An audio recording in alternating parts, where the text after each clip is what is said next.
ସମସ୍ତଙ୍କୁ ନମସ୍କାର। ଆଜି ଏକ ନୂଆ ଭିଡିଓରେ ମୁଁ ସମସ୍ତଙ୍କୁ ସ୍ୱାଗତ କରୁଛି। ଆପଣମାନେ ଯଦି ତମର ଲକ୍ଷ୍ୟ ଯଦି ଠିକ ଅଛି ନା, ତମେ କେବେ ମଧ୍ୟ ହାରିବ ନାହିଁ। ଲକ୍ଷ୍ୟ ଆମମାନଙ୍କର ସ୍ଥିର ରହିବା ଆବଶ୍ୟକତା ଅଛି। ଲକ୍ଷ୍ୟ ଯଦି ସ୍ଥିର ନାହିଁ, ଆମେ କେବେ ବି ଆଗକୁ ଯାଇପାରିବା ନାହିଁ। ତ ଆଜି ମୁଁ ଏହି ବିଷୟରେ କିଛି କହିବା ପାଇଁ ଚାହୁଁଛି।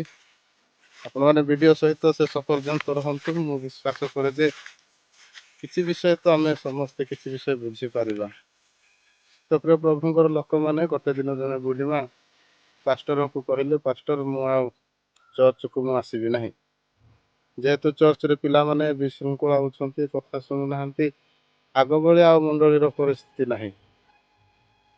ତ ପାଷ୍ଟର କହିଲେ, ତ ଏଥିପାଇଁ ଆସିବେ ନାହିଁ କି ମା ଆଉ ଚର୍ଚ୍ଚକୁ, କହିକି ସେ ମାଆଙ୍କୁ ବୁଝେଇଲି, ଦେଖନ୍ତୁ, ତମେ ଯଦି ବିଶ୍ୱାସ କରୁଛ ପ୍ରଭୁଙ୍କୁ, ତାହେଲେ ଆଉ ଜଣଙ୍କ ପାଇଁ ନୁହେଁ, ନିଜ ପାଇଁ ତମେ ବିଶ୍ୱାସ କରୁଛ, ତ ତମେ ଚର୍ଚ୍ଚକୁ ଆସିବାକୁ ପଡ଼ିବ। ନାଇଁ ପାଷ୍ଟର, ଏଠି ମନ ସ୍ଥିର ରହୁନି, ମୁଁ ଆଉ ଏ ଜାଗାକୁ ଆସିପାରିବି ନାହିଁ, ଆଉ ମୁଁ ଆସନ୍ତା ଥରଠୁ ମୁଁ ଚର୍ଚ୍ଚକୁ ଆସିବି ନାହିଁ।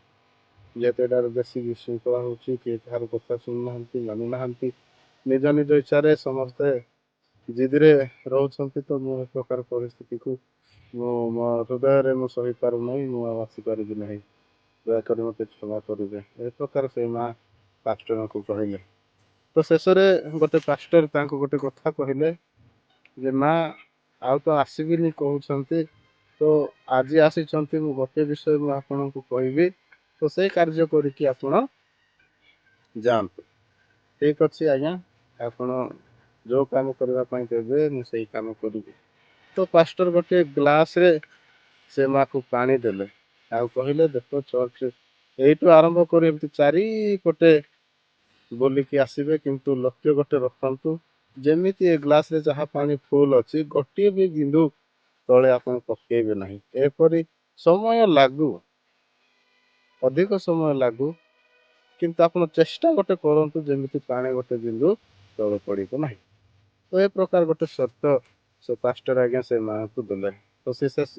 ତ ସେ ମା ଆରମ୍ଭ କଲେ ଯିବା ପାଇଁ, ଆଉ ବହୁତ ଧୈର୍ଯ୍ୟର ସହିତ ସିଏ ପାଣିର ଥିବା ଗ୍ଲାସକୁ ଧରି ସେ ଧୀରେ ଧୀରେ ଚାଲିବାକୁ ଆରମ୍ଭ କଲେ। ଚାରିପାଖକୁ ବୁଲିକି ଆସିଲେ ଏବଂ ପାଷ୍ଟର ଆଜ୍ଞାକୁ କହିଲେ, ନିଅନ୍ତୁ ଆଜ୍ଞା ପାଣି, ମୋର ଆପଣ କହିଥିବା ସର୍ତ୍ତକୁ ମୁଁ ପୂରଣ କରିସାରିଛି। ତାପରେ ପାଷ୍ଟର ଆଜ୍ଞା ପଚାରିଲେ, ମା ମୁଁ ତ ଦେଖିନି, ଆଉ ମଝିରେ କି କୋଉଟେ ଆପଣ ପାଣି ଅଳ୍ପ କିଛି ପକେଇଲେ କି ତଳେ? ସେ ମା କହିଲେ କି, ନାଇଁ ପାଷ୍ଟର, ମୁଁ ଗୋଟେ ବି ବିନ୍ଦୁ ତଳକୁ ପକେଇନି, ଆପଣ ଯେମିତି କହିଥିଲେ ସେମିତି ମୁଁ ଏହା ପାଳନ କରୁଛି।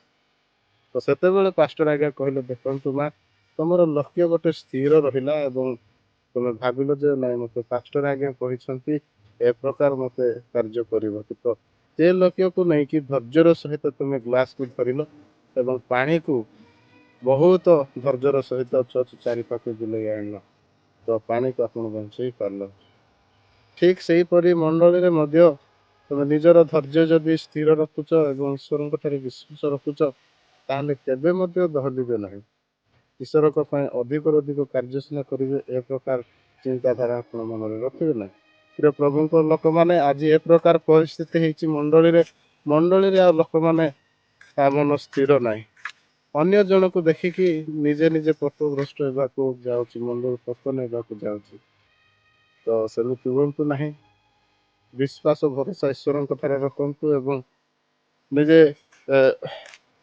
ପାଷ୍ଟର ମାନଙ୍କ କଥା ଏବଂ ଯେଉଁମାନେ ବାକ୍ୟ ପ୍ରଚାର କରୁଛନ୍ତି, ଆଉ ଧୀରେ ଧୀରେ ବଡ଼ ବଡ଼ ପ୍ରଭୁଙ୍କ ଲୋକମାନଙ୍କର ବାକ୍ୟରେ ସ୍ଥିର ରହି ବାକ୍ୟକୁ ଆପଣମାନେ ବୁଝିବା ପାଇଁ ଚେଷ୍ଟା କରନ୍ତୁ, ଧୈର୍ଯ୍ୟ ସ୍ଥିର ରଖନ୍ତୁ। ଏତିକି କହି ଆଜିର ଏ ବାକ୍ୟ ଶେଷ କରୁଛି। ସମସ୍ତଙ୍କୁ ନମସ୍କାର। God bless you.